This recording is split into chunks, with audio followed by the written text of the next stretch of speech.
Welcome to World of Marketing Podcast, a Foster Web Marketing production. Here's your host, Tom Foster. Hey everybody, it's Tom Foster on the World of Marketing, and I'm super excited and a little nervous because he's big time. I feel like I've hit the big leagues now. So everybody welcome my new good friend, Scott Harrison. How you doing? Welcome. Oh, don't be nervous. Come on. This is an honor for me to chat with you. I'm in an attic and you're surrounded by, amazing instruments. I mean, your background is crushing mine right now.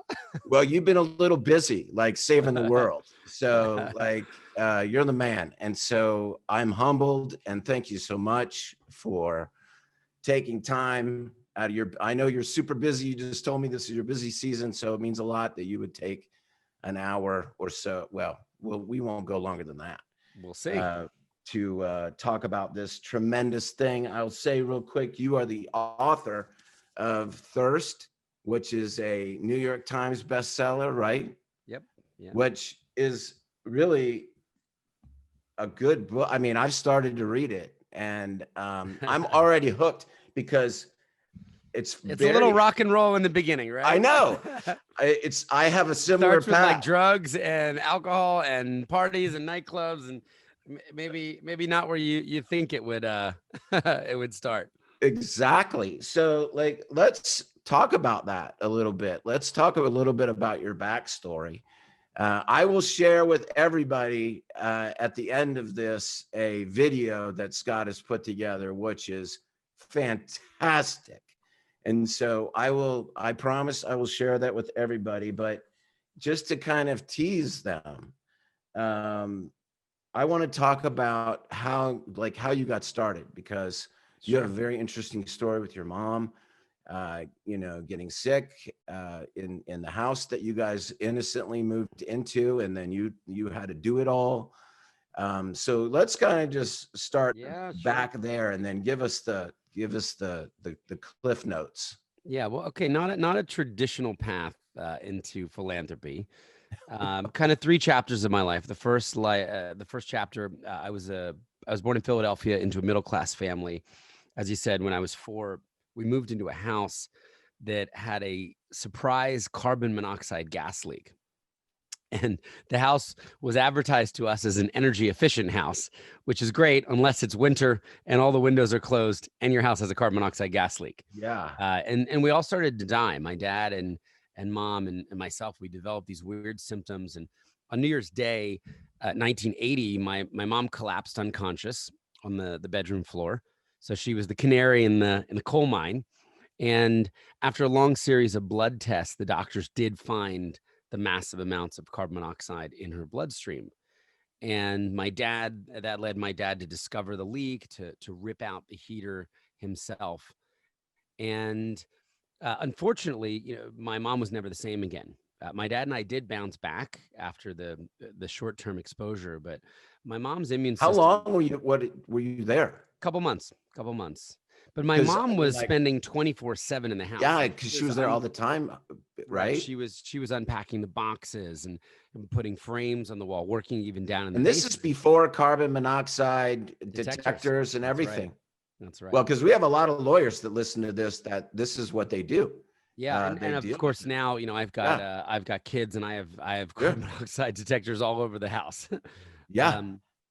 So they hadn't invented that yet, and mom's inexplicably her immune system was irreparably destroyed or damaged by this. And it's interesting. I grew up with 3M masks. So my mom became allergic to any chemical pretty much found in the world. Soap would make her sick. Car fumes would make her sick. This is crazy, Tom, but the print from a new book, the ink smell would make her sick.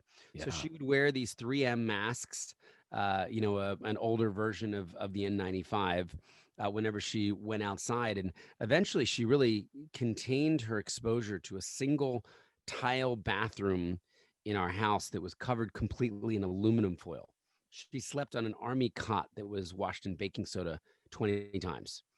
She ate only organic foods, and she ate them in a 6-day rotation. So it was a bizarre treatment for an illness that people didn't really understand.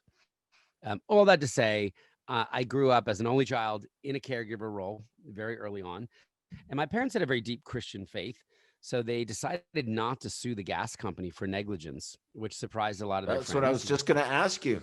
Yeah, they had a Christian doctor who said, "You've got health care. You don't want to become bitter. Suing a gas company is just going to put you in a really contentious, and it's better just kind of walk." So I think they took a couple $1,000s as a settlement, saying, "Hey, sorry, we put a faulty heater in your home. We came out twice and Poisoned said everything you. was okay."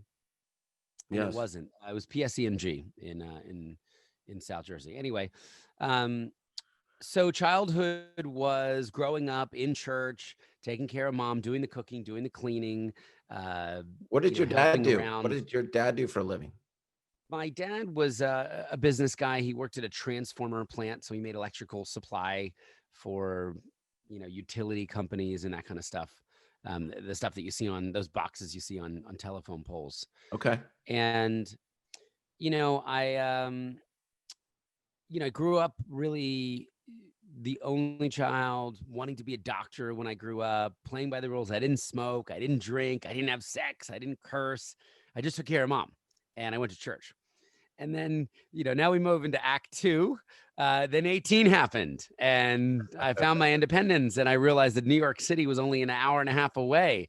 And I could do literally every single thing that I was not allowed to do growing up with relish and abandon. So I decided to grow my hair down on my shoulders, join a kind of a punk alternative rock band, move to New York City to make it big and famous. And if you'd asked me at 18 or 19, I was going to be opening up for you two at Madison Square Garden in the next couple of years. That is so cool. So that didn't happen. The band broke up because we all hated each other and lots of drugs involved. And I then became a nightclub promoter. And I discovered that if one was interested in exploring the diametrically opposed opposite version of one's Christian puerile self. How did your parents deal with that? Oh, they hated this. I mean, oh my gosh, now I'm going to child, their boy that took care, that helped. I mean, was your mom heartbroken? Your dad? Heartbroken. I mean, now I'm going to dinner at 10, the club's at 12, after hours at 4, and I'm going to sleep at noon like some sort of degenerate. Yes. But I'm dating supermodels, and I've got Denzel Washington and Mick Jagger and Jay-Z and, all the celebrities coming to the clubs. And, I'm driving a BMW, and I've got a great loft. And I at the time, at one point in our career, we were getting paid $8,000 a month just to drink Bacardi and Budweiser. Yeah, and a party. Yeah. And a party, to Wow. party and show it off.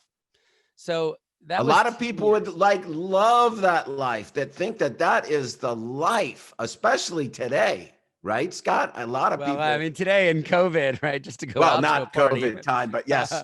Yeah, right. Not today. That wouldn't go over well. You wouldn't have that. But sure. yeah, so, anyway. Tom, I did that for 10 years, and I picked up all of the kind of disgusted 10 years, 40 clubs. So I made my way through 40 different clubs and developed a big guest list, and through we would throw parties for fashion companies and fashion magazines and MTV and VH1, and we would get famous DJs and famous celebrities, and it was this very elite, obnoxious velvet rope. Is it called like a club promoter? Is that what that is? Yeah, that's it. Okay. Yeah, and it's an asset light business, so we're responsible for getting a lot of rich, beautiful, famous people in the club, getting them to spend a ton of money, and then just taking 15 or 20% of the gross. With we don't have to deal with the the legal, we don't have to deal with the rent, and then when our group gets tired of that club, we just move them on to the next place, and we take the same deal. So we're kind of these guns for hire. To you, right? Clubs would come to you and say, we could ring $50,000 of alcohol on a Tuesday night. Yeah, we got that in DC, and the margins are insane. So they were happy to pay $10,000 on 50 because and we were selling a bottle of Cristal for $1,000. It cost my buddy, $80. My partner, Jim Folliard, who has the video studio that we've got in our office. he would do that. He was like the videographer for some club promoters in DC. And he would be the guy. And so like he would show me like these, well, this is years ago, but because then he got married and he really didn't do that stuff anymore and he got Yeah. kids. That's what happens, right? You grow up. Yep. But Yeah, that's true. So finally, yeah, 28 sorry. years old, 10 years in, I wake up one day and half my body goes numb. And my Yeah, my tell my that's partner I'm in fascinated crime, with that. yeah, my partner in crime is like, dude, no crap. Like, you do massive amounts of cocaine, ecstasy, MDMA. You sleep 6 hours from noon to 6 p.m. Like, yeah, no wonder your body's breaking down. And I think what, to get a little more serious, what actually happened in that moment was I was faced with my mortality. I had been living like I was going to live forever. I was on top of the world, flying on other people's private planes, and going through girls and going through just friendships, relationships. I mean, I really didn't have any friends. Going through just burning through acquaintances. Yeah. And what if I was going to die? I Yeah. was 28. First of all, I had so completely rejected the faith and the spirituality and the morality of my youth. And second, just on a pragmatic view of my life, what would my tombstone read?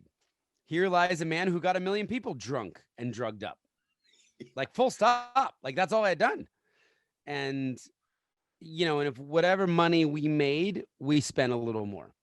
So this wasn't a healthy, like, responsible saving lifestyle, right? It was like Right. living literally on the bleeding edge. So I have these health issues and I start, I believe I have a brain tumor or Parkinson's, and I go to get MRIs and CT scans and all these different tests, and nobody can find anything wrong with me. But this really is a turning point in my life where I begin to question my life, my faith, my morality. Who do I want to become? I'm 28. Could I start over again? Do I want to be a 50-year-old nightclub promoter? I would probably die before I made it to 50. I would overdose. I would do something stupid. And, this kind of, and I write about it a little more in depth in the book, but, if I fast forward 6 months going through this process, I ask myself a very pointed question: what would the opposite of my life look like? And I just knew that I needed not a pivot, not a 45 degree, or 20 degree alteration. I needed a 180 degree walk in the other direction life change. And I got this idea to volunteer for 1 year of humanitarian service. And I thought, what if my skills, I'd gone to NYU part-time and gotten a degree in communications, and I was a pretty good writer, was a pretty good photographer just as a hobby. I said, what if my skills, what if the mailing list of people that I've built up over 10 years could be useful to the world in some way? And, long story short, I applied to 10 plus organizations. I was denied by all those organizations to volunteer because they just didn't know what to do with a nightclub promoter. I wasn't a doctor. I wasn't Were people calling you crazy? Were you talking to people, and were they like your buddies? Like, what are you doing? Are you Tom, I getting get asked that question a lot. Honestly, they were a little jealous because I really? think everybody felt so stuck Yeah. in this selfish, sycophantic, Yeah. degenerate, hedonistic lifestyle. So when I Well said, "Hey, I'm said. I'm trying to find a way to be useful to others," let me know how that goes. I might want to come. It was more that. Yeah.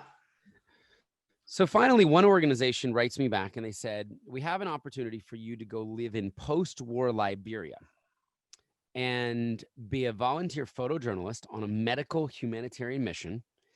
Oh, and by the way, you have to pay us $500 a month if you want the gig."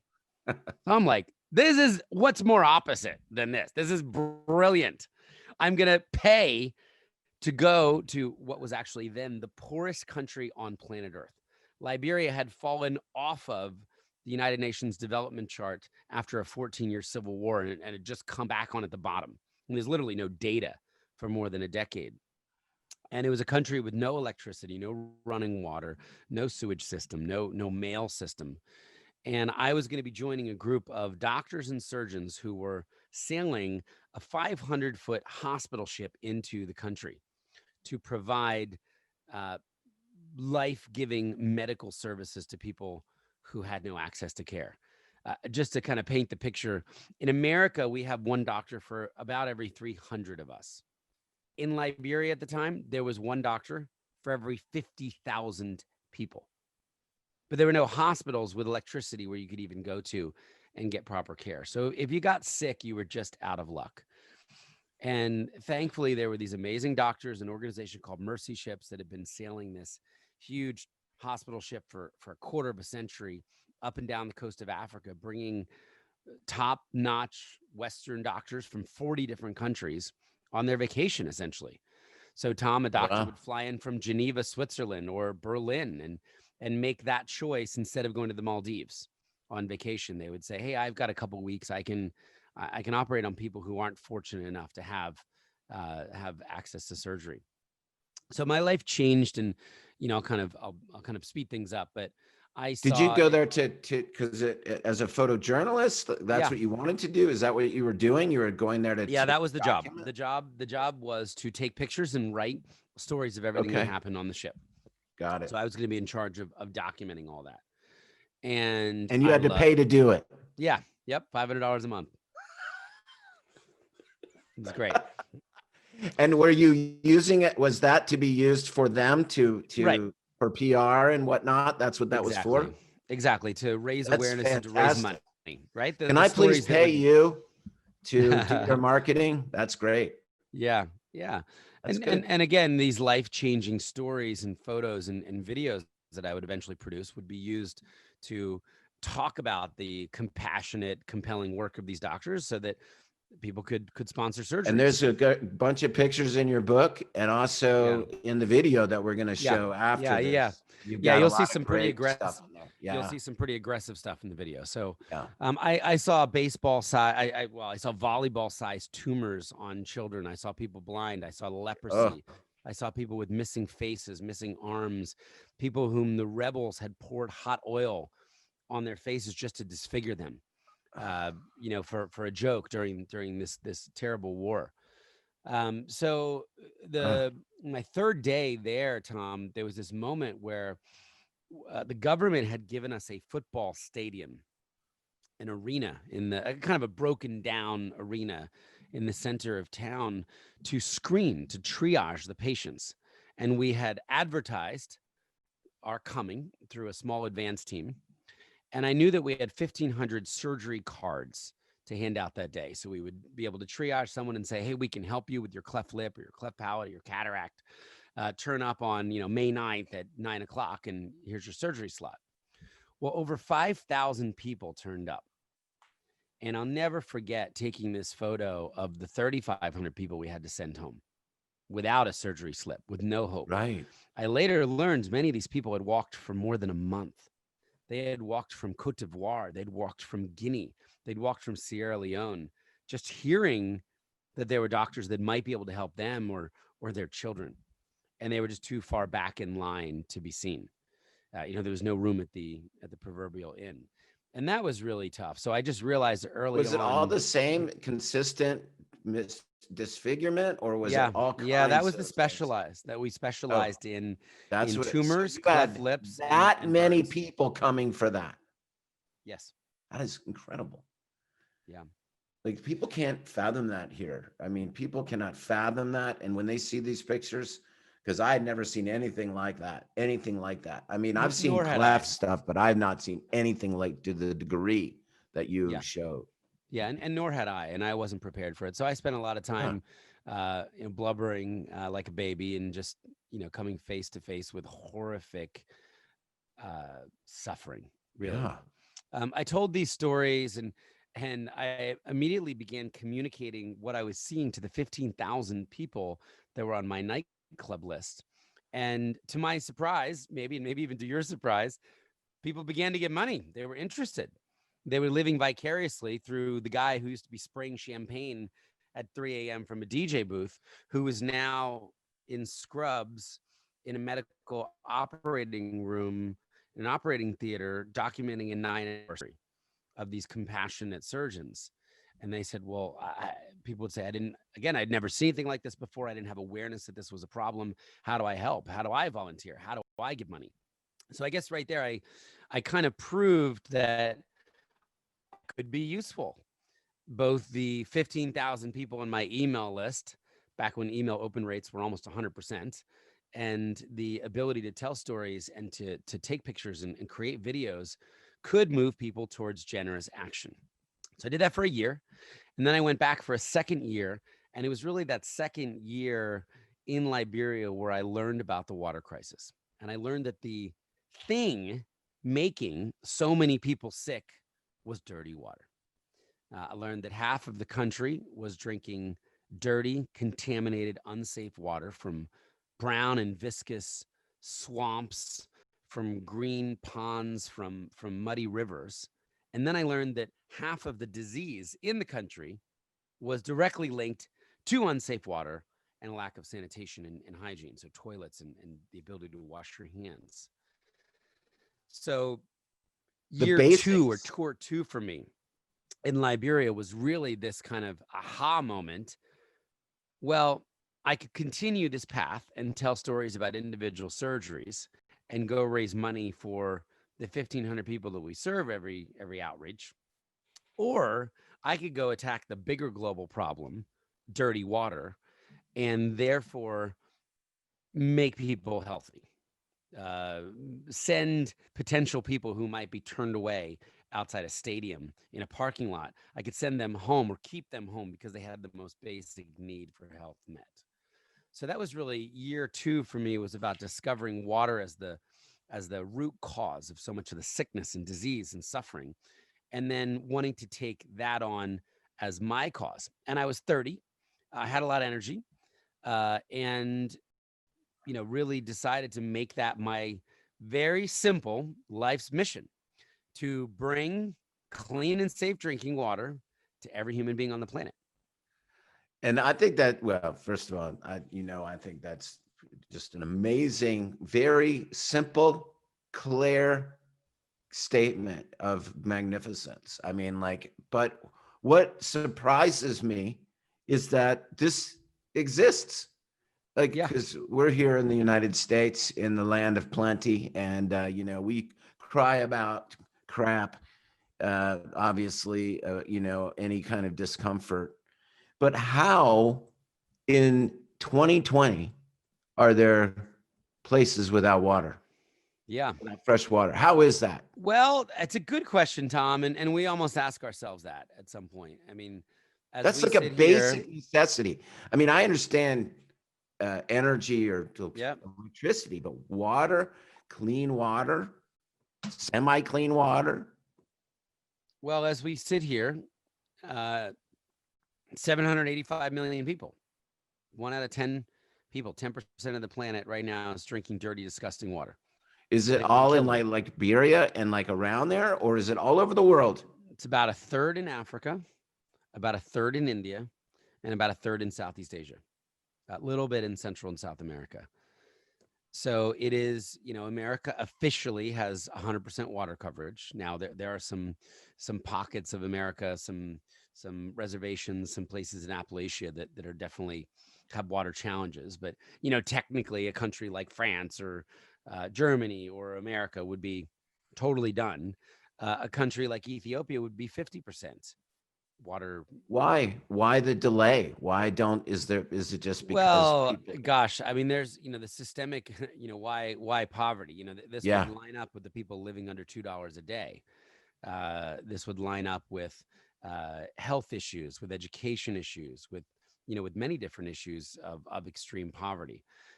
If I focused on water, it's because we haven't created the will and the global movement and the resources to solve the problem. We know how to. I mean, the beautiful thing is, Tom, we know how to bring clean and safe drinking water to every person on the planet. We do not yet have a vaccine for COVID-19, right? You've got a system to do this. And that was the other thing. And so how did you get to, because you built so you come back, you've done this, because part of the cool thing is you generated all this, you threw a party. Well, yeah. So I came back and I wanted to start an organization. I called it Charity Water because I wasn't very creative. A charity good that would get people clean water. And I actually loved the idea, charity as a word, it means love. It means looking out for your neighbor in need, wanting or getting nothing in return. It's caritas in the Latin. I mean, it's actually a really rich, beautiful word. But I realized that many people were cynical about charity. So I had the advantage of coming back as a former nightclub promoter who had done 2 years in Africa as a photojournalist embedded with humanitarian doctors who had found his issue, clean water. And I just knew everyday people that worked at Sephora or Goldman Sachs or MTV at the time. And I realized that so many people didn't trust charities. They didn't trust the big charities. They didn't trust these, huge institutional organizations. And there were scandals and there were accusations of mismanaged money and high bloated overheads and just all of these excuses and reasons why people were not giving. And I thought, okay, well, I'm going to try and solve a global problem. I mean, we're talking about, at the time it was actually 1 billion people, Tom. So it's gotten a lot better, even as population growth has grown because of your efforts, ours and others. We've now, if I jump to the end, we've now helped almost 12 million people get clean water, which is still a fraction of what needs to be done. But we've been scaling and helped raise a lot of awareness, and a lot of other great people are working on this issue as well. But I wanted to create an organization that was different. I wanted to create an organization that would speak to some of the cynical objections of everyday people who could be giving, who could be writing checks to help people get clean water.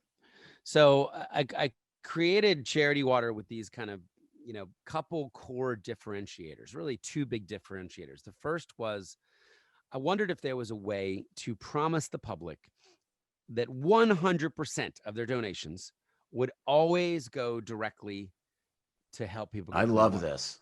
They would never pay overhead. Brilliant. They would never pay for the Epson copy machine or my salary or anybody's salary or an office rent bill.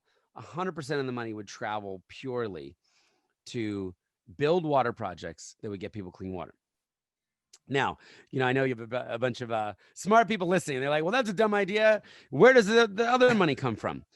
I just opened up a separate bank account for overhead. And I said, I bet I can get a small amount of visionary entrepreneurs and business people and philanthropists to pay for all the unsexy, gross overhead costs if I can run a wildly efficient organization. So I could have this very public, positive message that every penny goes. And then I go to a small group of backers and say, you pay the office, you pay the salaries, you pay the insurance and the liability insurance and the Epson copy lease. And that was kind of the big idea. And we said, we'll be so radical about the 100% model that we'll even pay back credit card fees forever.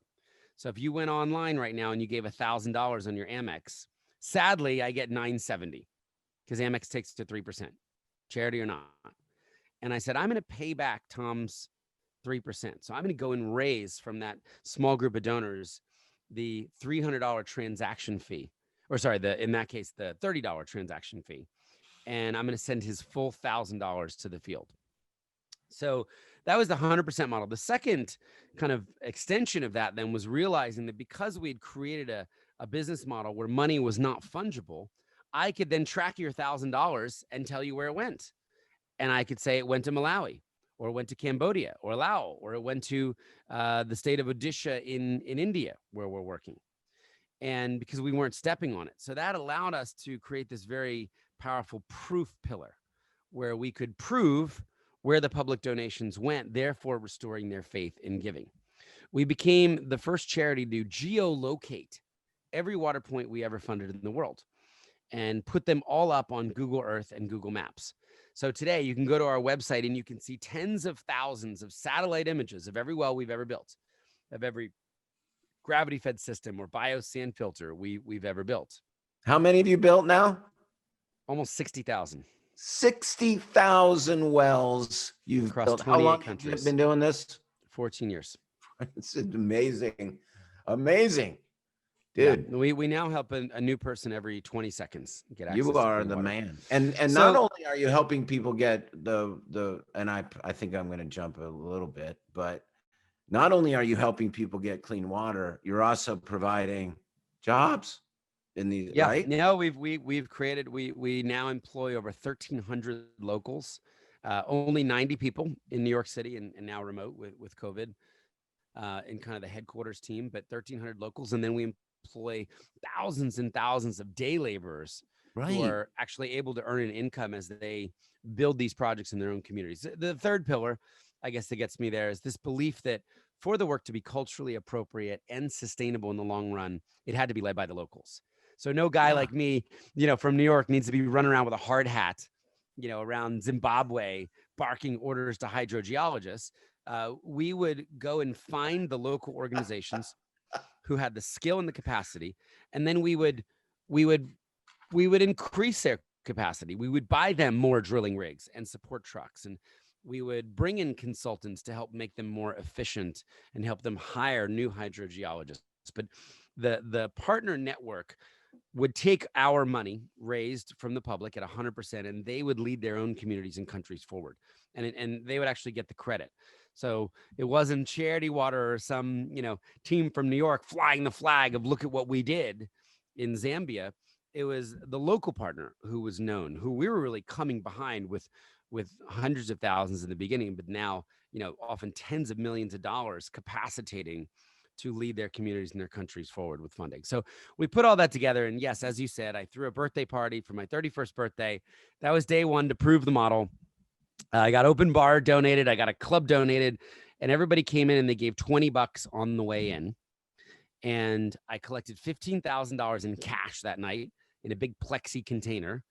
And we then took 100% of that money to a refugee camp in northern Uganda, and we built our first couple projects. And then we were fixing wells in that camp at the time. And then we sent the photos and the GPS coordinates back to those 700 people. And we said, you came to a party, you gave $20, and here's what happened. Cause and effect. People are drinking clean water because you gave $20. And look at what it all added up to. And there was such a power in that because people had never expected to hear back from a charity giving only $20. And, if you fast forward, just really taking that simple idea, building an organization, going out on social media. I was just telling you last week, we just crossed through $500 million raised now through our global community. So $500 million raised.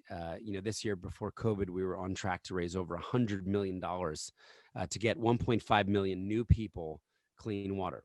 So in a way, those ideas were so simple that they worked. Sometimes simplicity really does work, and being transparent. Did you come up with this? Did you just sit around and you're like? Well, I borrowed a little bit. There was actually a guy called Paul Tudor Jones, a billionaire hedge fund manager in New York, who had started a foundation. And because he was so rich, he also went out there with a 100% model and said, I'm rich enough, I can pay all the overhead initially.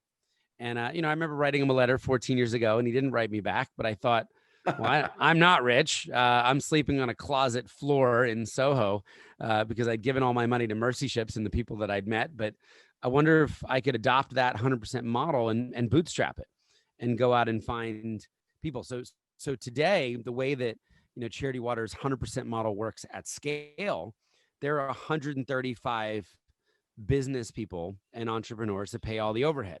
And it's the founders of Twitter and Spotify and LinkedIn and senior executives at Apple and American Express and Saint Laurent and Guess and people in Hollywood, people in entertainment.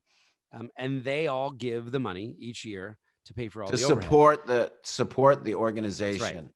The salaries, the staff, the insurance, the phone bill, the toner for the copy machines. Yep. Got it. And then that's made it possible for well over 1 million people. But that's the 135 people sacrificial giving. And it's a pretty cool membership program that we call The Well. And we get them together, and there's a lot of events and speakers, and there's a camaraderie within that group. That has then allowed for over 1 million people, just like you, to give $100 or $10,000 or $1 million, and know that all of that money is going directly to fund water projects, which they can then see the actual. You can see where their money goes. Yeah. So we're going to provide a link to this where people in my world can get involved, because I'm going to get involved big time, as I told you. And I just think that, I mean, so brother, I mean, like, what an amazing story. I mean, like, obviously you're an entrepreneur, and you use that entrepreneurism and that talent early on in your career to be a club guy. And that was Yeah. the job you did, and there was a lot of marketing that went into that. And I just love the story of redemption, of like, wow, this is no good, and I've got to do something about it. Let me ask you this: Sure. when you did the switch, when you're like, I'm going to go do this thing, and you Yep. joined the Mercy Ships and Yep. went to Liberia the first time, how did your parents react? Yep. Oh, they were relieved. I mean, come on, Tom. They had prayed their prodigal home for 10 years. I mean, So were they like, they had little old ladies at their church. Yes, they were like, yes. yes? I mean, Well, I wish I was joking about this, but there were women in their 80s locked up in prayer closets, wearing holes in the carpets with their knees, that is so praying great. for the only son, rogue prodigal, to come home. And And you I did, am a believer in prayer, and I've seen some crazy stuff of over the course. years, and came back to my own faith, I think, in a different way as a 28-year-old adult, and really found the way to live that out through service and compassion and generosity. And but yeah, they were really, really happy, and my parents got to go along on the journey. My mom unfortunately died of pancreatic cancer recently, I'm but was sorry. really able to see the first 10 years of Charity Water, Yes, and but she saw you to come see us. back She saw me come back and come yes, alive, and have a and beautiful get and family, what, and and I've got an not only come back, prodigal son comes back, but what did you come back with? This beautiful design, and I mean, like, just some accolades. You were recognized in Fortune magazine's 40 under 40 list, right? The yeah, Ford. yeah, yeah, Oh, come on, man. Like, this is good stuff, you're proud of. But like a bunch of other things that people can look up if they want to. But no, you're married, you got 2 kids. That also impacts your thinking, right? Yeah, for sure, for sure.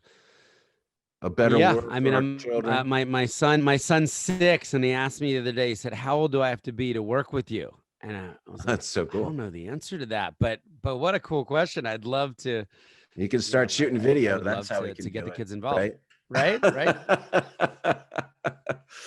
I got 5 kids. They've been Yeah. in my marketing, always in my marketing for 20 years.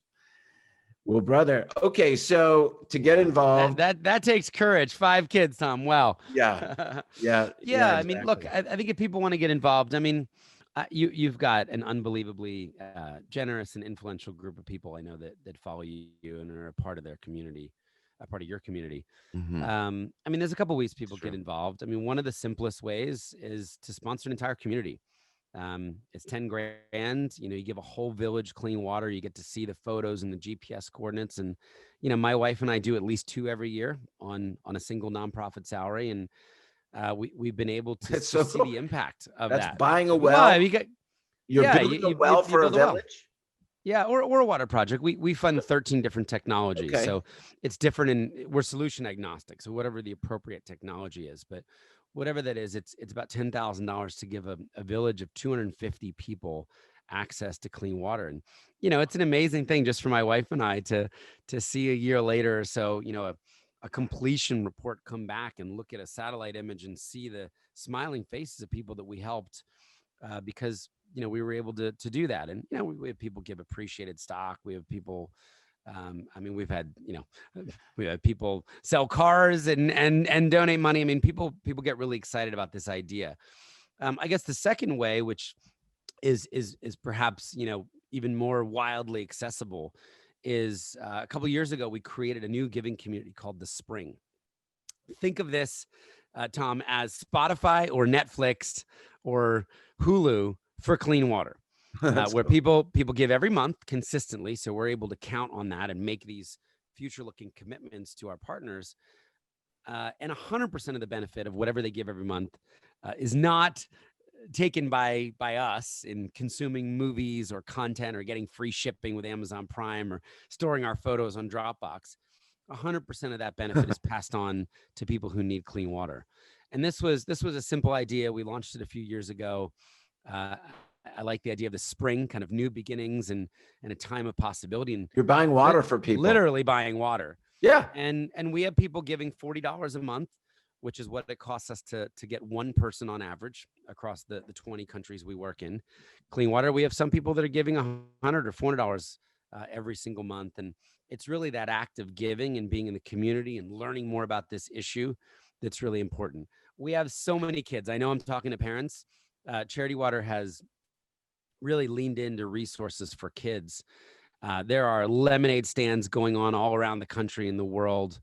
There are allowances being given to parents to then donate in the spring as kids have come across our videos and just understand at such a basic level that other kids need clean water. Yeah. Other schools need clean water. Imagine sending your kid to a school without clean water. One out of every 3 schools on the planet, Tom, doesn't have clean water or toilets. So let's start there, right? Like we could build more schools, or we could just make sure that every school has the most basic need for health and hygiene met. So people just don't know. People just don't know. So in the video that you'll share, you'll get to see a few of these images, and it's shocking to see brown viscous water and to know that a child could die of diarrhea.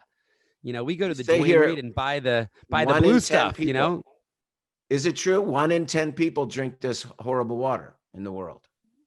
That's right. That's right. That's right. So you got 785 rural million areas. people. So how long do you predict? So we've helped 11 million. So we're one. I don't know. I mean, that depends on how quickly we can grow the movement. We grew 30% last year. We grew 40% the year before. We grew 40% the year before. So, water's taking on an energy. More people are talking about it. If you look at the Google searches for water over the last decade, it looks like this. So there's more of an interest.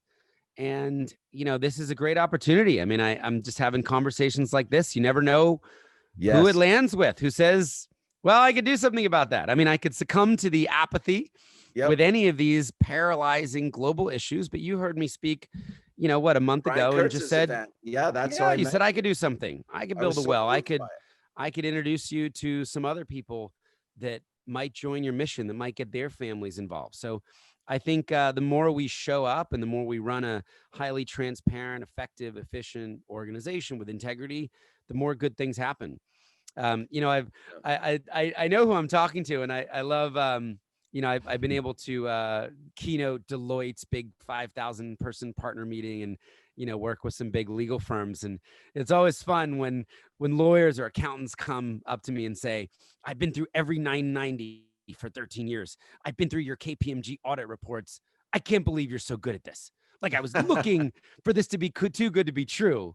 But, just to say, even though we've run these 2 bank accounts, we've had the highest ratings from the Better Business Bureau and GuideStar Platinum and all that. So we really are also trying to run a deeply transparent, efficient organization, even though we kind of have 2 different constituencies. So yeah, of course. I mean, everybody's invited to get involved, or, maybe people even have ideas.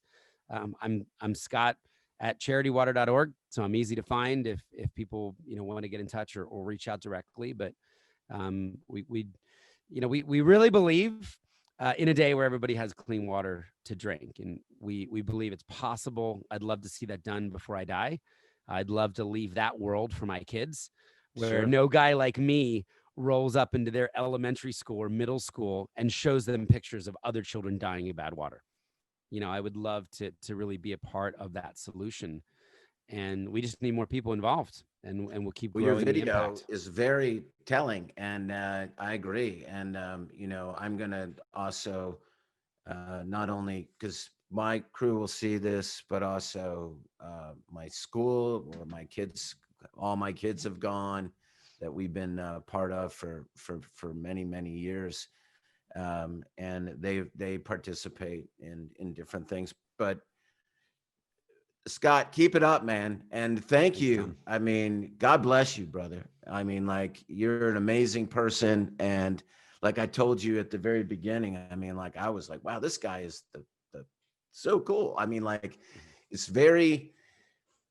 it's just so, how do I say it? It just makes me feel good that people like you exist, that, really throw aside their selfish wants and tendencies, and say, screw that. And I want to Yeah. do good things. And it led you down this path. I mean, I think you had to go through that to recognize this, but it led you down this path. Yeah, and I think a lot of people have, and I believe that we can use these things in our past Yeah, to write a better future for yeah. ourselves and our families, and really for the world around us. So, yeah, the other thing, you held up the book. I don't The make a penny book, from you the got book. to read the book. I turned over the entire book advance and all the proceeds to Charity Water. So you're not putting a single dollar in my pocket by supporting that. And I think sometimes when you give things away, they grow. So it's been published in a bunch of Sure. languages, and it was cool to see Bill Gates tweeting to 50 million people or so to go buy the book. And we've had some great support for that. So thanks Yeah, you for got Michael Bloomberg talking there's about it back here. So, there's more there if people are interested in the story. well, very good. Well, Scott, thank you so much for your time today, brother. And as I said, I will be contributing. I'll let you know what that's going to be. And I will get the word out. And I look forward to working with you. Awesome. And you keep it up, man. You keep it up. And God bless you. Thank you so much. Great. Tom, thanks for having me and for the conversation. Okay, hang tight. All right, everybody. It's been Tom Foster in the world of marketing and my buddy Scott Harrison, charitywater.org. And I'm going to put the link, and we're going to show the video here right now. Thanks a lot, Scott. Stand by. My name is Scott Harrison. Just listen. This is my wife, my son, and my one on the way. I lead an organization called Charity Water, and our mission is to bring clean water to everyone on the planet. I live in New York City now, but I didn't always. I grew up in suburbia, and this was my house. My dad was a businessman, and my mom was a writer. They loved each other, and they loved me. We were a happy family, until we weren't. When I was 4 years old, my mom collapsed on the bedroom floor. We'd just moved into a new house, and our house had a carbon monoxide gas leak, but none of us knew it until then. She didn't die that day, but her immune system did. She became allergic to everything. Perfume, the ink from books, radio waves. She wore strange masks all the time and was often connected to oxygen. The toxic gas destroyed her immune system, and in a way, my childhood too. After the poisoning, our roles reversed, and I began to take care of her. As the only child, I had to be a good one. I learned to cook, do laundry, and take care of the house. I was a good Christian kid who played piano in church and wanted to be a doctor when I grew up to help sick people like her. Until I turned 18.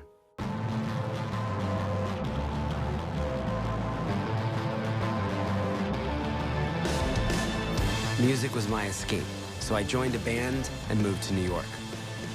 Right about the time when the band broke up, I got involved in producing these live music shows in the city. I realized that you could actually get paid in New York City to drink alcohol for free. This job was called a nightclub promoter. So you just had to get beautiful people in the clubs, and if you got the right people in the clubs, you could charge guys $500 to buy a bottle of champagne that cost you $40. I moved from club to club to club, filling up the VIP section and flashing my Rolex to the club photographers. For almost 10 years after that, I smoked 2 packs of cigarettes a day and was out drunk almost every night. I was into strip clubs, gambling, and just about every drug except heroin. On New Year's Eve, we all went to Punta del Este. It's a kind of party town in Uruguay. We rented this incredible house with cooks, waiters, and magnums of expensive champagne. Although it looked glamorous on the outside, there was a long decline in happiness. And I remember just feeling so unhealthy about it all. The next day, the party was still going, but I wanted the music to stop.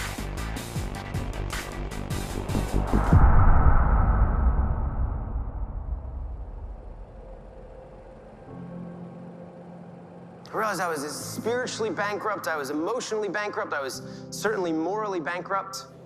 I tried to find my way back to a very lost faith. I wanted things to be different. I left nightlife, sold almost everything I owned, and decided to take 1 year off to try serving others instead of myself. I'm filling out these long applications for these very credible humanitarian organizations that have long histories. I put in the applications, and then I wait. And I guess I should not have been surprised, but I am denied by all of these organizations. They won't even let me volunteer because of my past. So they're like, what do you do again? We're serious people. Thankfully, one organization says, if you pay us $500 a month, you can volunteer with us. So I said, here are my credit card details. Where are you guys going? They were an amazing team of doctors and surgeons who traveled the world on a hospital ship. They specialized in removing facial tumors, and they were going to Liberia, one of the poorest countries in the world, and a country I'd never even heard of. I say, I'm gonna sign up and be your volunteer photojournalist. I'd always taken pretty good pictures and photos and loved telling stories. Everything in my life changed. I decided in one fell swoop to kind of never smoke again, to never touch drugs again, to never gamble again, to swear off pornography and strip clubs, and I needed to walk so far in the other direction. And I walked up this gangway, and this became my new home. Nothing could have prepared me for what I was about to see. Hi, my name is Scott. I think we may be able to help you. I met a man named Harris. He was suffocating to death with a benign tumor. I got to see Harris's transformation because of an amazing surgeon named Dr. Gary Parker. So we've got to get your blood nice and strong for an operation, huh? Dr. Gary had moved his entire family on the ship to volunteer for a short time. That was 29 years ago. He'd just never left. I'd never met anyone with that kind of dedication before. Very happy we can schedule it. And you'll spend Christmas here. First good Christmas in 13 years.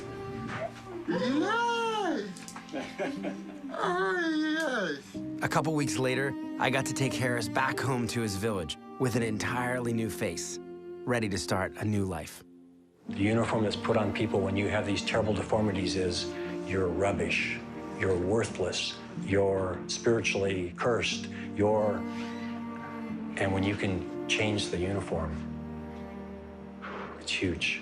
And the person starts to imagine that they might not be rubbish after all. No one in our world is rubbish. There was one day when more than 5,000 sick people came to see our doctors. Some of them had walked for more than a month. But there were too many of them, and we just didn't have enough doctors. I remember holding my camera, crying. We had to turn thousands away. We were changing individual lives every day, but I wanted to do even more. I'm documenting these life-changing surgeries, but I started to spend more and more time out in the rural villages. And as I would travel around these villages, I would see the most shocking things. 475 people living here. And this is what they're drinking. You can see there's bugs crawling around in it. I'm sort of putting this together saying, look, thousands of people are turning up sick, and the most basic need for health isn't even met. It wasn't okay. Kids shouldn't be drinking from scummy swamps or ponds or rivers.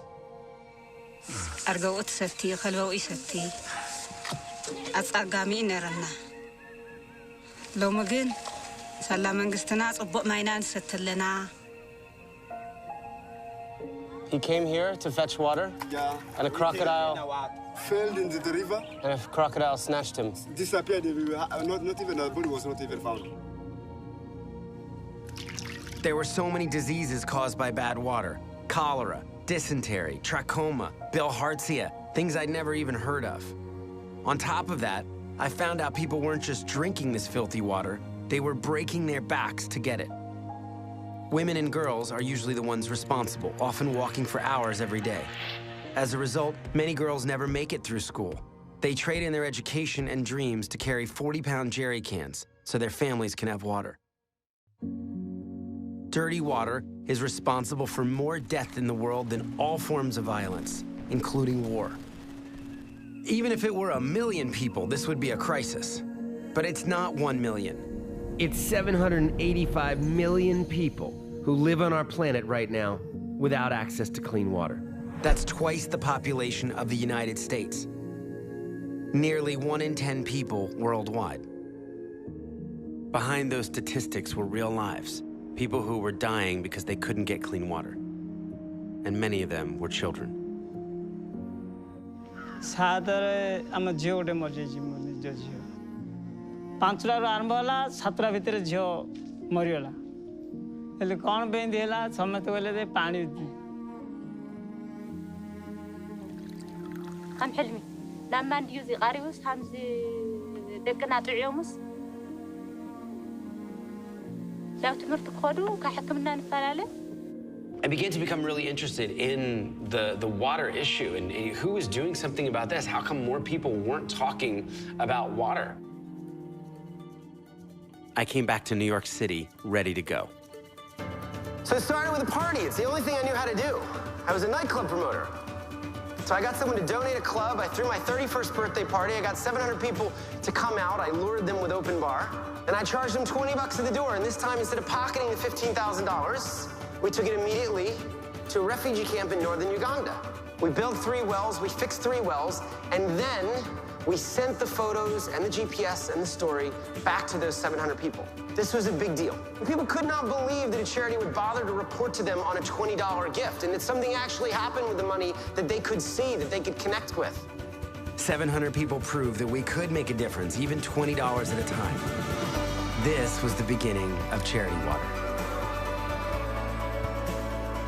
As I'm talking about setting up a charity, I realized that so many of my friends don't trust charities. In fact, I learned that 42% of people in America alone don't trust charities. From the beginning, I was determined to do things differently, and I had a few big ideas. First, we'd handle money differently. From day one, Charity Water made a bold promise that 100% of all donations would go directly to clean water. I opened up a separate bank account for overhead, and we never touched the water money to pay for things like staff salaries, office rent, or travel expenses. We started looking for generous people with the resources to cover those overhead costs. Second, we proved each water project we funded. We put photos and GPS coordinates on Google Maps and even attached GPS trackers to drilling rigs so people could follow them. Later, we created and installed thousands of remote water sensors, so we'd know that the project continued to work over time, and even how much clean water was flowing. Third, we believe for the work to be sustainable, it had to be led by locals. Water and sanitation program creates an enabling environment so that all aspects of development can take off. In the beginning, usually a handful of people were in the office every single day. And it was funny back then because we were trying to look so professional and put together when if you just walked in the office and saw how we did what we did, we had no idea what we were doing. And we were just making everything up as we went. We built outdoor exhibitions, staged water walks, and designed ads that made people think differently about water. We got space on buses and taxis donated, spreading the word to everyone we could. We took over the windows of luxury retailers and created a TV commercial that ran for free to more than 20 million people. People started to take notice, and thousands began to donate. People all around the world started donating their birthdays to raise money for clean water. A 7-year-old named Max went door to door asking for $7 donations, and he raised $22,000. Maggie Moran gave up her 16th birthday. Nona Ween gave up her 89th. Gave up my 28th birthday for Charity Water. My 25th birthday. 39th birthday. 25th. 36th. 38th. 44th. And this movement of birthdays begins to spring up, and people said, look, I don't need any more stuff. That's exactly what Rachel Beckwith said. She heard me speak a few months before her 9th birthday and told her mom that instead of presents or a party, she wanted to raise $300 to help kids get clean water to drink instead. She was disappointed when she didn't reach her goal, but she raised $220, and her mom assured her it was good enough. She could try again next year. She never got that chance.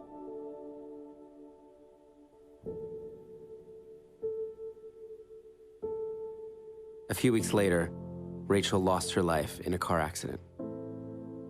Well, just at 9 years old, Rachel Beckwith already had a legacy. Hers was charity water. NBC's Lee Cowan explains how even now, Rachel Beckwith continues to make a difference.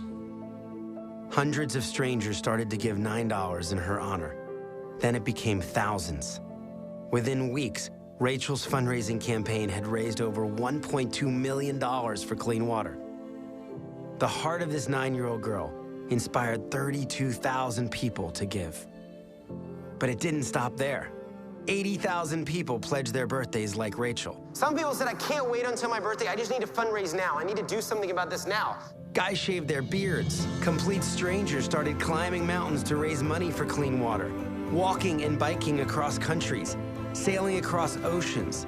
I've been giving up Christmas gifts for 5 years. I've raised just above $32,000. I did 12 lemonade stands for charity water. I raised $10,000 for clean water. Rachel reminded us that charity water wasn't just our story. And she's now been joined by over 1 million people, helping us fund over 50,000 water projects that will bring clean water to more than 11 million people. And I got to see just how much impact one life really can have when I took Rachel's family to Africa. We greatly love Rachel and continue to love her family, and I'm overwhelmed with how greatly you have honored her memory. Please receive my most deepest and heartfelt thanks. You've done us a great honor today, so thank you. Yeah. Rachel developed such a big heart from such a young age that she understood and felt the pain of others on the other side of the world. It's the most beautiful gift a person can give.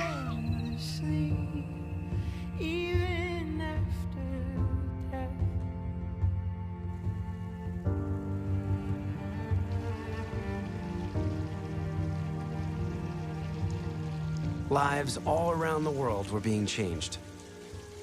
The kids I saw sitting in the mud with the pigs, drinking swamp water, were now drinking clean water from wells. Cholera, parasites, leeches, those were all now things of the past. Clean water and toilets made a huge difference in schools and improved education for students. Moms were now dancing around drilling rigs.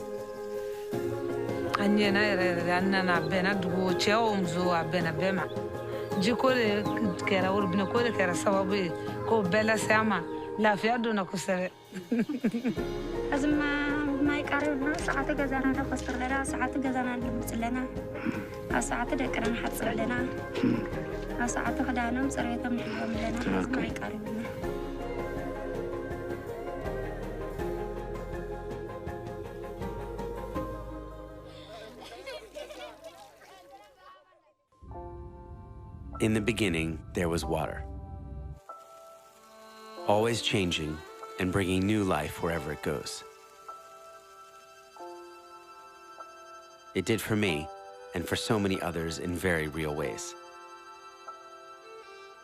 Even though I didn't grow up to be a doctor, I'm thankful that my childhood gave me awareness of the importance of health, of life. Dr. Gary is still on that ship, helping people every single day. My mom is still here too, fighting for her health. My son knows and loves her well. So will my daughter. Now I know the world will change by the time my children reach my age, but I believe there are only a few times in each of our lives that we get to witness a truly historic global moment.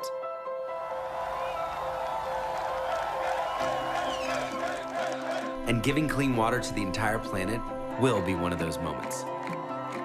I invite you to be a part of this.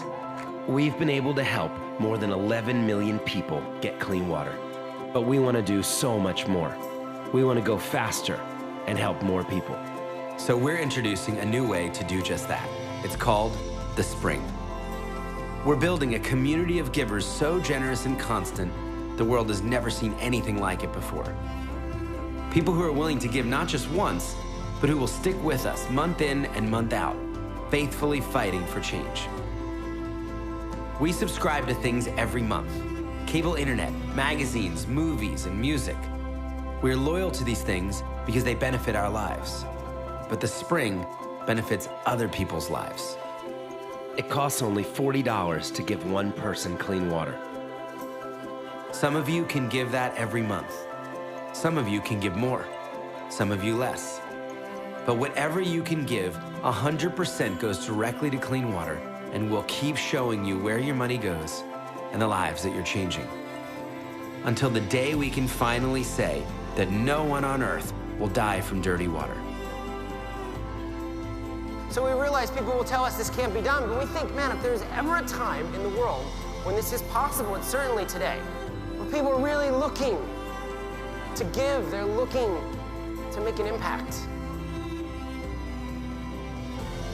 We know how to end the water crisis in our lifetime, and with your help, we will. Join the Spring today.